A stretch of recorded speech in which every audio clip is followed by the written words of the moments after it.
The vast emptiness of space stretched before the Galactic Council exploration vessel Horizon *. Captain Reeves stood on the bridge, his weathered face illuminated by the glow of the main screen. He sipped his morning brew as his crew went about their duties, scanning the uncharted sector. "Captain, I'm picking up unusual readings," said Davis, the sensor officer. Her fingers danced across the control panel as she refined the scan. Metal. A lot of it. Artificial structures. Reed raised an eyebrow. This sector was supposed to be empty. Distance. About half a light hour, sir. Definitely not natural. Reed nodded. Set course. Let's take a look. The Horizon * shifted direction, its powerful engines humming as it moved toward the mysterious reading. The bridge crew exchanged curious glances. Discoveries like this could make careers, or end them, depending on what they found. As they approached, the main screen showed a cluster of dark shapes against the starfield. Reed leaned forward, squinting at the image. "Magnify," he ordered. The screen zoomed in, and a collective gasp swept across the bridge. Before them floated dozens, no, hundreds, of ships. They hummed motionless in the void, a silent armada that had clearly been there for ages. "It's a fleet," whispered Davis. "An ancient fleet." Reed ordered a full stop as the Horizon * came within safe distance of the closest vessel. The alien ship was massive, easily 3 times the size of their exploration vessel. Its hull was angular and functional, with none of the elegant curves of modern council ships. "Begin full spectrum analysis," Reed commanded, "and notify Council headquarters.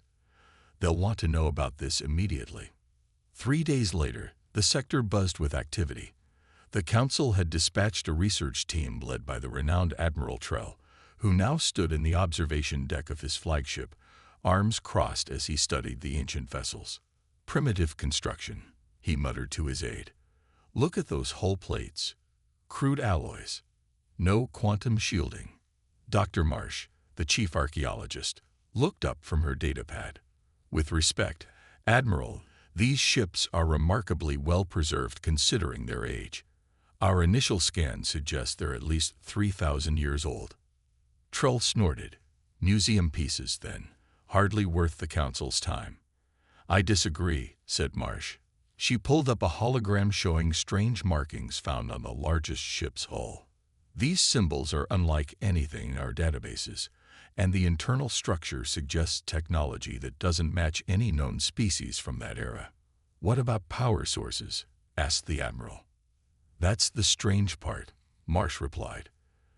"They show no power readings, yet our scans can't penetrate to the core sections. Something is blocking us." Young researcher Ellis Walker moved closer to the hologram. Fascinated by the markings, there was something oddly familiar about them, though he couldn't place why. "Permission to lead the first boarding party, sir?" he asked. Admiral Trell looked at the eager young man and sighed. "Granted. But remember, these are just relics. Document everything. Then we'll decide if they're worth studying further or if we just scrap them for resources." The boarding team moved cautiously through the dark corridors of the largest ship. Their lights cast long shadows on walls covered in dust and strange symbols.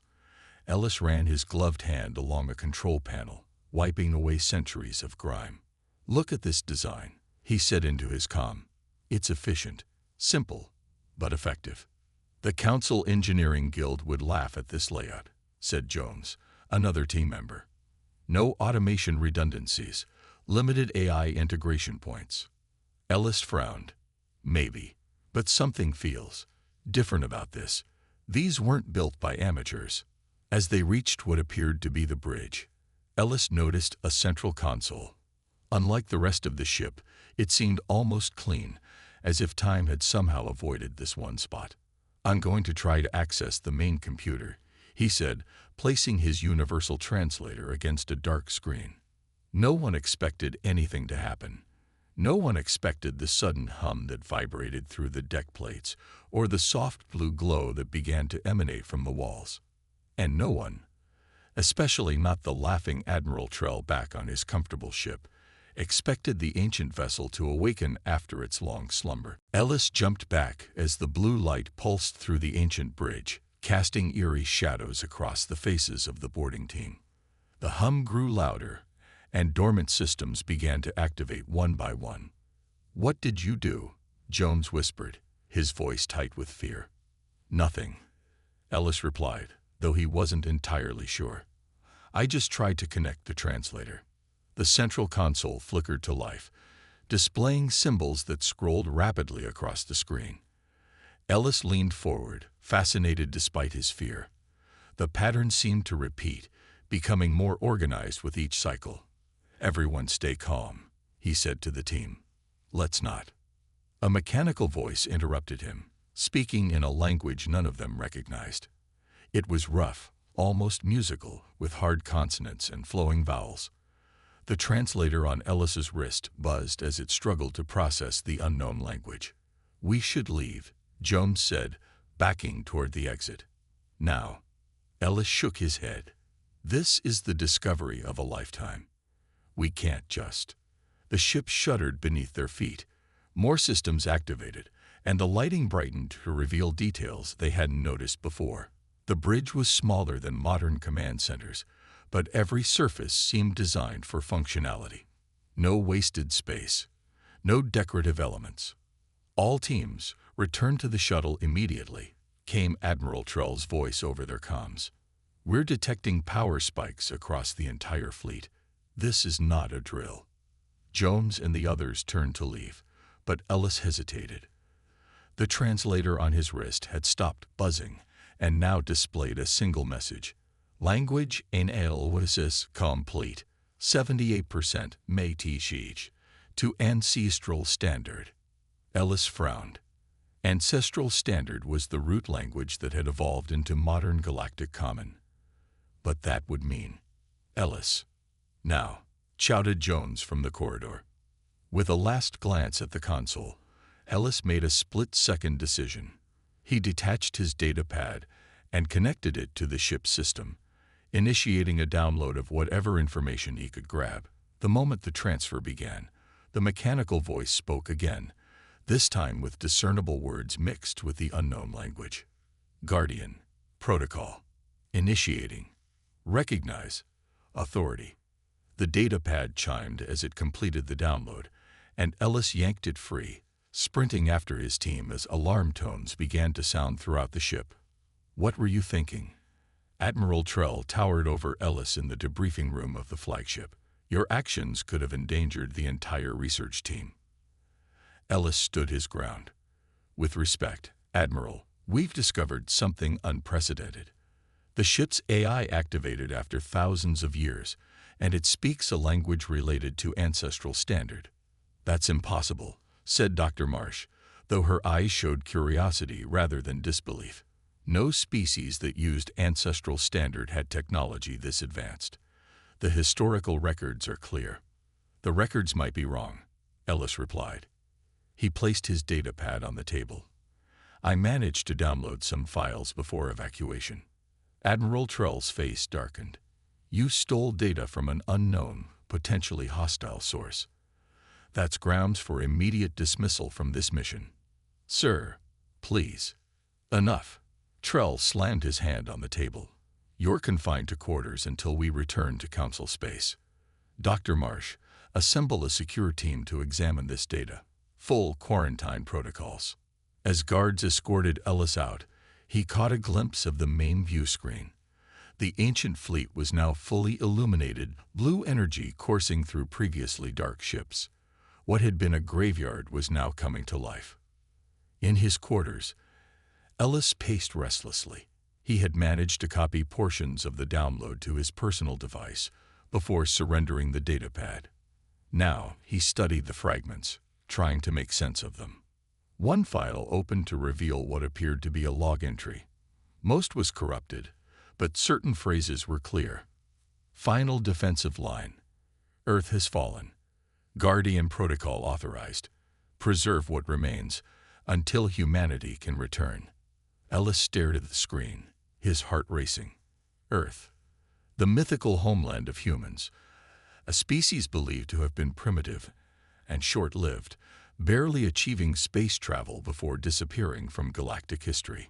But if these ships were human-built, the entire fleet suddenly pulsed with intense blue light. On the command ship, alarms blared as sensors detected massive energy readings. And in that moment, Ellis understood. They hadn't found a relic. They had awakened a sleeping giant. Ellis sat hunched over his personal device in the dim light of his quarters. The ship had been on high alert for hours since the ancient fleet began powering up. Occasional announcements over the comm system ordered crew to battle stations, though no actual threat had materialized. He scrolled through the fragments of data he had saved, hunting for patterns. Most files were corrupted or written in code he couldn't decipher, but one kept drawing him back, a partial video file. Ellis tapped it again, watching as a grainy image appeared. A face flickered into view, sharp features, dark eyes, and an expression of grim determination. The figure wore a simple uniform with unfamiliar insignia. "This is Admiral Thomas Blake, Earth Defense Force," the figure said, voice distorted but understandable.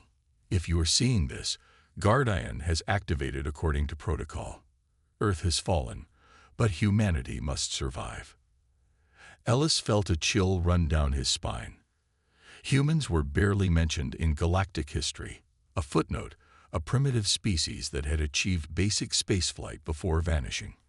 Their homeworld, Earth, was now just a legend, its location lost to time. The door to his quarters slid open without warning. Dr. Marsh stood there, breathless. "You need to come with me," she said. "Now." "I'm confined to quarters," Ellis replied.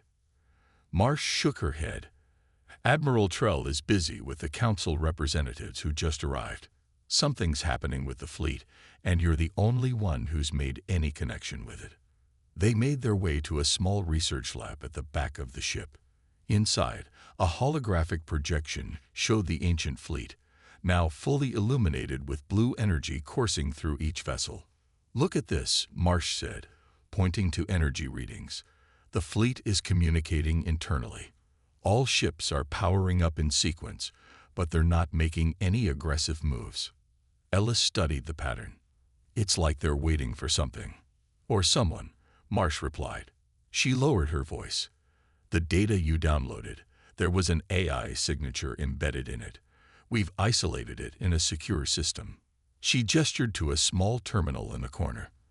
The screen displayed a simple blue circle that pulsed slowly like a heartbeat. "It asked for you," she said, "by name." Ellis approached the terminal cautiously. "How is that possible?" "I don't know. But this AI is unlike anything in our records. Its code structure is elegant, advanced in ways I can't even describe." Ellis sat down at the terminal. The blue circle pulsed faster, as if recognizing him. "Hello," he said hesitantly. The circle expanded, filling the screen with blue light. Text appeared, displaying in perfect galactic common. "Ellis Walker. Authorization recognized.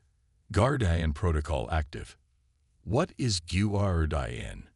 Ellis asked. "I am Guardian. Generalized utility and resource defense interface against notable threats. I protect humanity's legacy." Ellis exchanged glances with Marsh. "But humans have been gone for thousands of years." "Incorrect.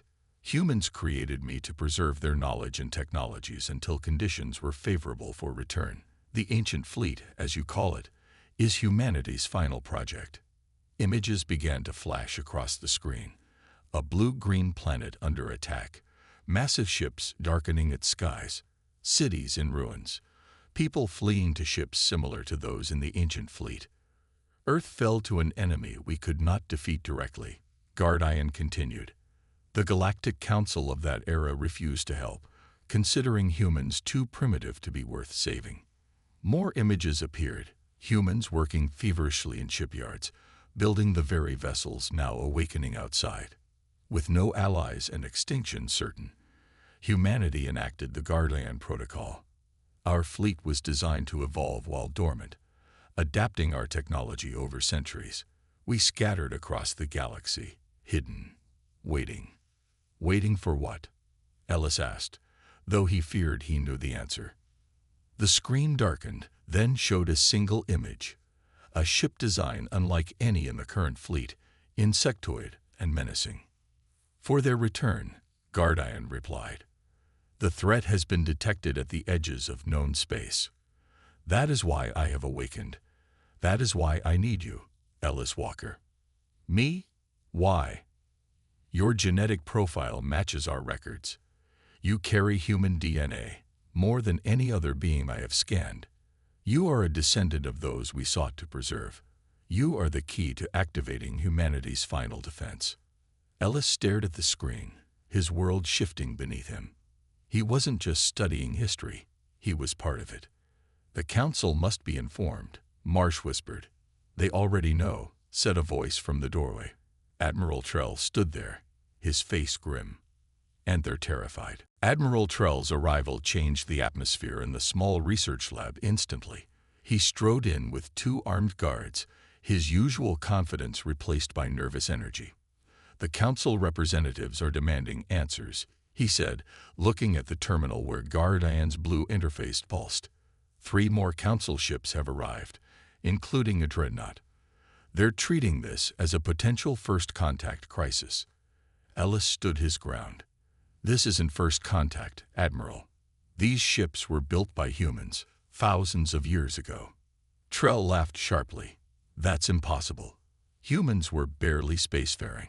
Their technology was centuries behind the council races of that era. That is incorrect. Guardian's mechanical voice stated from the terminal. Humanity chose to hide its technological advancements.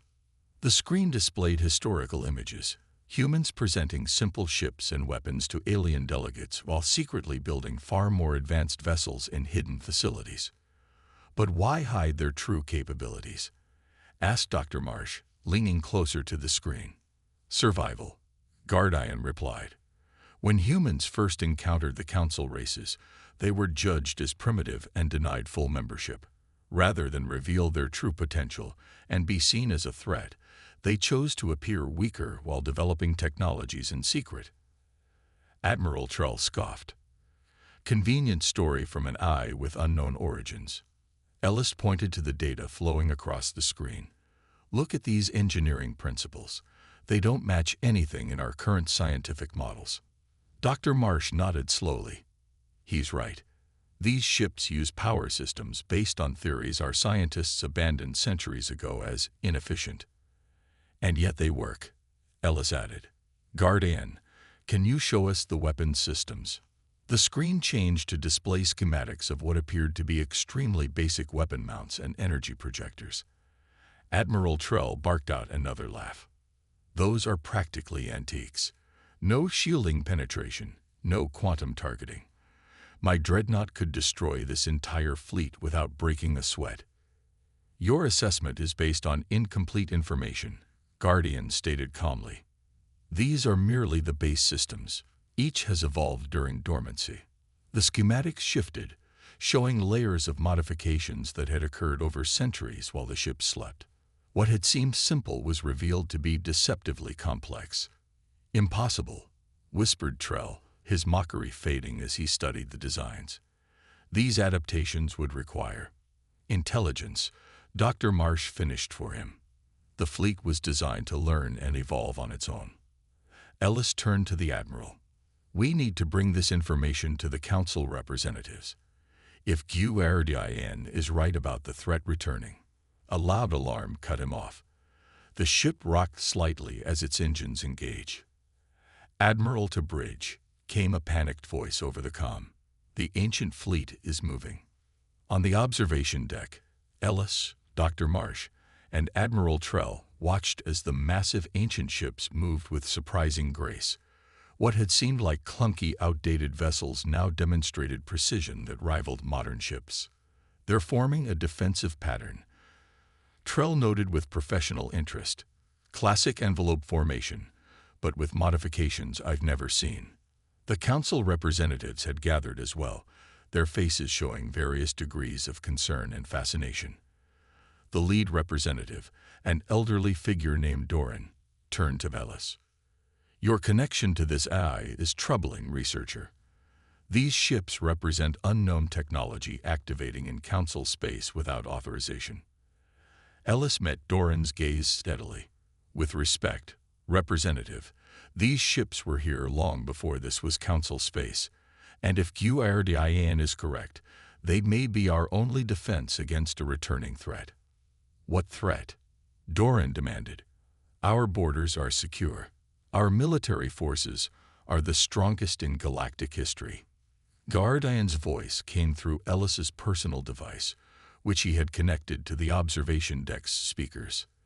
"The enemy that destroyed humanity was deemed a myth by the Council, even as it consumed our worlds. You call them the Devourers. They leave nothing in their wake." The observation deck fell silent. The Devourers were indeed considered a myth. A scary story told to young cadets about a force that supposedly appeared every few thousand years to feed on civilizations. "Preposterous," said Doran after a moment. "The Devourers are just legends."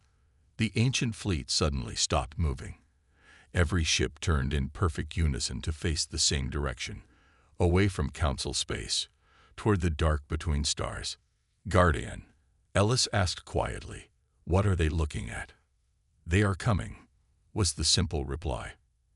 "And this time, humanity built a fleet that will be ready for them." 3 days passed with the ancient fleet holding position, all ships oriented toward the same empty point in space.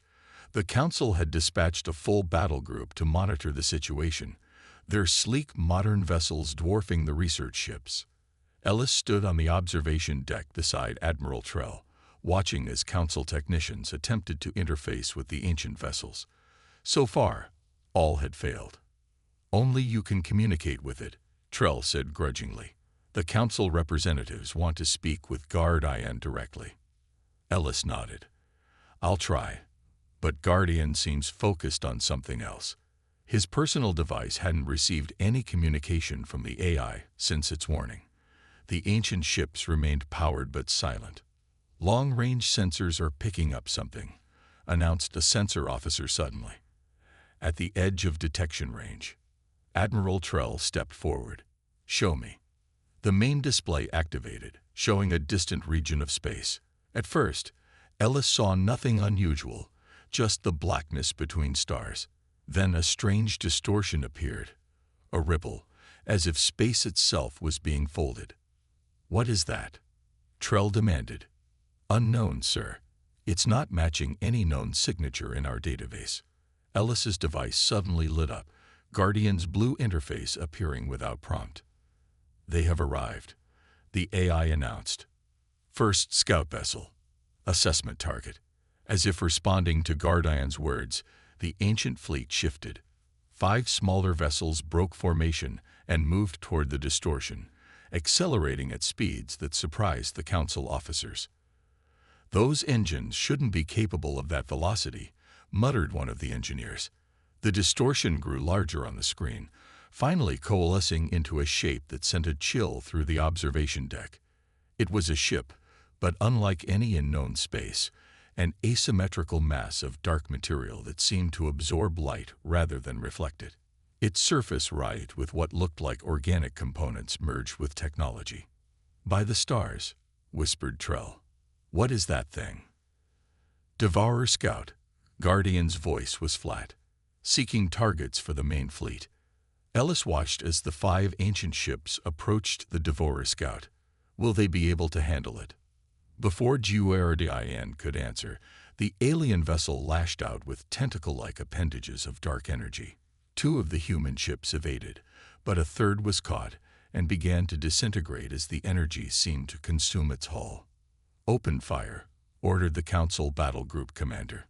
Their dreadnought launched a barrage of quantum torpedoes, the most powerful weapons in the modern arsenal. The torpedoes streaked toward the Devourer ship and struck with blinding flashes. Yet when the light faded, the alien vessel appeared completely unharmed. "Impossible," breathed the battle commander. "Those torpedoes could crack a planet's crust." The remaining 4 ancient ships suddenly changed tactics. They formed a perfect square formation and emitted beams of blue energy that connected them to each other. Within this square, space itself seemed to distort. "What are they doing?" Ellis asked Guardian. "Phase variance attack," replied the AI, "targeting the Devourer's dimensional anchors." The blue energy intensified, then shot toward the alien vessel as a single concentrated beam. When it struck, the Devourer ship didn't explode or break apart. It simply ceased to exist, as if erased from reality itself. A stunned silence fell over the observation deck. "How?"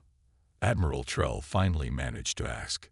"Humans discovered that the Devourers exist partially in another dimension," Guardian explained. "Conventional weapons cannot harm their true form." The fleet was designed with this knowledge. As if responding to an unheard signal, the entire ancient fleet began to move, reconfiguring into a massive formation. "More distortions detected," called out the sensor officer, panic in his voice. "Hundreds, no, thousands of them, all across the sector border." The main screen showed multiple points of darkness spreading across space like an infection. The Council battle group began to fall back, its commander calling for reinforcements. "We need to evacuate civilian worlds in their path," Trell said, his earlier skepticism forgotten. "If those things reach populated systems, they will consume everything," Guardian finished. "As they did to Earth. The ancient fleet was built for this moment, Admiral. The question is, will you fight alongside humanity's legacy, or will you laugh at our primitive ships as the Devourers consume your worlds too?" Trell looked at Ellis, then back at the screen where the ancient fleet was moving into position to meet an enemy that had once destroyed their creators. "All ships," he said firmly into the comm, "form up behind the ancient fleet. We follow their lead." Space itself seemed to tear as the Devourer fleet emerged from the darkness. Each ship was different, some resembling twisted versions of sea creatures, others geometric nightmares that hurt the eyes to look at. They moved with unnatural grace, their dark forms spreading across the battlefield like an oil slick.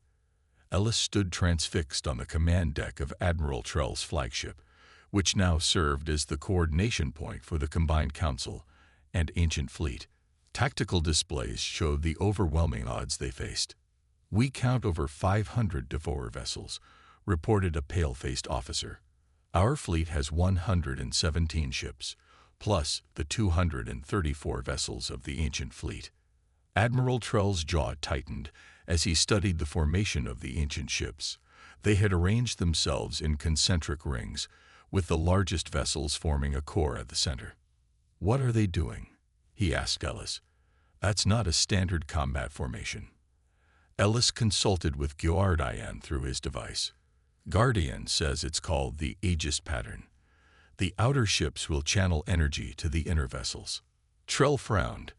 "That concentrates their firepower, but leaves the outer ships vulnerable." "Trust them," Ellis said quietly. "They've fought this enemy before." The first wave of Devourer ships accelerated toward the defenders. The Council vessels opened fire with everything they had: quantum torpedoes, plasma lances, and gravity disruptors. The space between the fleets lit up with weapons fire, yet the Devourer ships absorbed the attacks with minimal damage. "Our weapons aren't effective," shouted the tactical officer. The ancient fleet remained motionless, their weapons silent as the enemy approached. "Why aren't they firing?" demanded Representative Doran, who had refused to evacuate. "Are they waiting for our destruction?" As if answering his question, the outer ring of ancient ships suddenly released bursts of blue energy. But instead of targeting the enemy, the energy flowed inward, connecting to the ships in the next ring. "Energy transfer detected," said the science officer in disbelief. They're combining their power." The second ring of ships began to glow, then channeled the amplified energy to the third ring. This pattern continued until the central ships pulsed with blinding blue light. "All Council ships, fall back behind the ancient fleet," ordered Admiral Trell, recognizing something big was coming. Just as the first Devourer vessels reached attack range, the center of the ancient fleet erupted. A wave of blue energy expanded outward in a perfect sphere, washing over friend and foe alike. Council officers braced for impact, but their ships remained untouched as the wave passed through them. The Devourer ships weren't so fortunate. Where the energy touched them, their hulls began to shimmer and destabilize. Dozens of the smaller craft simply dissolved, while the larger vessels slowed and struggled to maintain their forms. "What was that?" whispered Trell. "Phase harmonization field," Gardian explained through Ellis's device. "It forces the Devourers fully into our dimension, making them vulnerable to conventional weapons." Admiral Trell didn't waste the opportunity. "All Council ships, target the destabilized vessels. Fire at will." The Council fleet surged forward, weapons blazing. This time, their attacks tore through the damaged Devourer ships. The ancient fleet also advanced, their primitive weapons now revealing their true nature. What had appeared to be simple projectile launchers fired streams of particles that bent space around the enemy vessels. Energy beams that seemed weak by modern standards phased in and out of reality, bypassing shields to strike directly at vulnerable points. "The human ships are transmitting targeting data," called out a tactical officer. "They're identifying weak points our sensors couldn't detect." Ellis watched in awe as the ancient fleet demonstrated combat tactics unlike anything in modern warfare. The ships moved in perfect coordination, as if controlled by a single mind. When one vessel was threatened, others would adjust position to protect it. Their formations constantly shifted, adapting to the enemy's movements with uncanny prediction. A massive Devourer flagship pushed through the chaos, its hull regenerating even as Council weapons tore into it. It launched dark energy tendrils that wrapped around 2 Council cruisers, crushing them instantly. 3 of the largest ancient ships broke formation and accelerated toward the flagship. They surrounded the massive enemy vessel, projecting a triangular field that contained its thrashing appendages. "What are they doing now?" asked Trell. Ellis watched the display as the 3 ships' energy signatures began to build beyond safe levels. "It's a suicide run," he realized with horror. "They're overloading their cores." Before anyone could respond, the 3 ancient ships detonated simultaneously. The explosion wasn't just physical. It ripped a hole in space-time itself, dragging the Devourer flagship into the rift before collapsing. The battle continued to rage, but the tide had turned. The Council fleet, following the ancient ship's lead, began to push back the Devourers. What had seemed like primitive technology was proving to be simply different technology, designed by humans specifically to fight this enemy. "We might actually win this," Trell said in disbelief as another wave of Devourers fell to the combined fleet. Ellis nodded, but his eyes were fixed on the damage reports. For every Devourer ship destroyed, they lost ancient vessels that could never be replaced.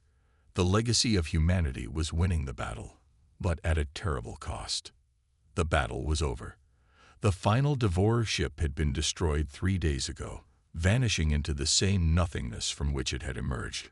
Now, the remaining vessels of the ancient fleet drifted silently alongside the battered Council ships, both bearing the scars of the desperate fight. Ellis stood at the viewport in Admiral Trell's private office, watching as recovery teams moved between the damaged vessels. Of the original 234 ancient ships, only 87 remained. The Council fleet had fared even worse, with barely 40 ships still operational. "The Council High Command has sent their official response," said Trell, looking up from his desk. His face showed the exhaustion of the past week, deep lines etched around his eyes. "They're calling it the greatest victory in modern history." Ellis turned from the viewport. "And what about the ancient fleet? About Gardian?" Trell's expression softened. "That's why I asked you here." He pushed a data pad across the desk. "This is a direct order from the High Council itself. You're being appointed as official liaison to Gardian and the ancient fleet." Ellis picked up the pad, scanning the formal text with disbelief. "They've changed their minds quickly. Nearly losing a third of our Navy tends to adjust one's perspective," Trell said with a wry smile.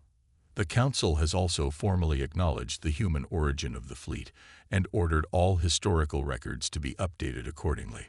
Better late than never, I suppose, Ellis said, thinking of the billions of humans who had died thousands of years ago, dismissed as primitive by the same council, now claiming their legacy as saviors.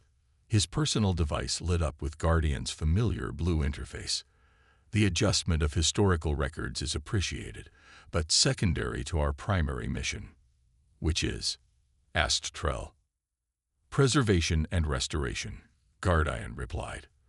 The battle damaged many systems, but our core function remains intact. Ellis frowned. Core function. I thought defending against the Devourers was your primary purpose.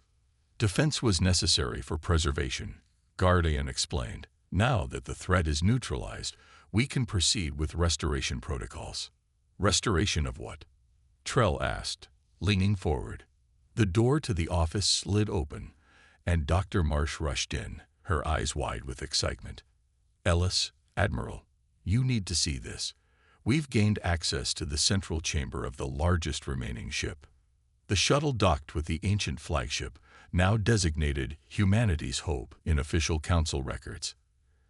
Ellis, Trell, and Dr. Marsh made their way through corridors that were now illuminated with soft blue light.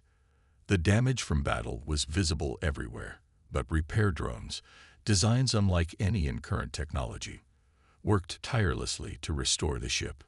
This way, Dr. Marsh led them to a massive door that slowly parted as they approached. The chamber beyond took Ellis's breath away. It was enormous, stretching hundreds of meters in every direction. The walls were lined with thousands of small glowing containers. What is this place? Whispered Trell. The Genesis Vault. Guardian's voice echoed through the chamber. Humanity's final gift to the future. Dr. Marsh approached one of the containers and wiped condensation from its surface. Inside, suspended in clear fluid, was a tiny cluster of cells. Are these? Ellis couldn't finish the question. Human embryos. Dr. Marsh confirmed. Thousands of them, preserved in stasis. And there's more. She gestured to another section of the vast room, where larger containers held seeds, animal embryos, and data crystals. It's an ark, a complete biological and cultural record of Earth. Ellis turned slowly, taking in the enormity of what he was seeing. You weren't just a defensive fleet. You were waiting for the right time to bring humanity back. Correct, Guardian replied. When Earth fell, the last humans knew they could not survive, but they refused to let their species die. Each ship in the fleet carries a portion of Earth's legacy: genetic material, cultural records, technology. Admiral Trell ran his hand along one of the stasis pods, his earlier dismissiveness completely gone. All this time, we thought they were primitive. We laughed at their technology, their history. And now? Asked Ellis. Trell looked up, his expression sullen. Now we owe them everything. The Council has already voted. We will help restore what was lost. Dr. Marsh's eyes shone with tears. We can bring them back. With modern medical technology, these embryos can be gestated. Humanity can live again. Ellis felt a weight settle on his shoulders, the weight of responsibility, of legacy. Guardian, why did you choose me? Your genetic analysis showed traces of human DNA, more than any being I've encountered in millennia. The eye replied. You are the bridge between what humanity was and what it will become. Through the viewport, Ellis could see the stars, the same stars that humans had once gazed upon from a blue planet now lost to time. They had built their legacy not in monuments or conquests, but in the hope that one day their children might walk among the stars again. The first restored human children will be ready for incubation within 1 standard year, Guardian announced. They will need teachers, guardians. Ellis nodded, understanding his new purpose. They'll have them. And they'll know their story, how their ancestors built a fleet that saved the galaxy, even after the galaxy had forgotten them. Admiral Trell stepped forward, standing tall despite his exhaustion. No one will laugh at humanity's achievements again. That, I promise. Outside, the ancient fleet, humanity's final gift, continued its silent watch, their mission shifting from defenders to guardians of a legacy about to be reborn.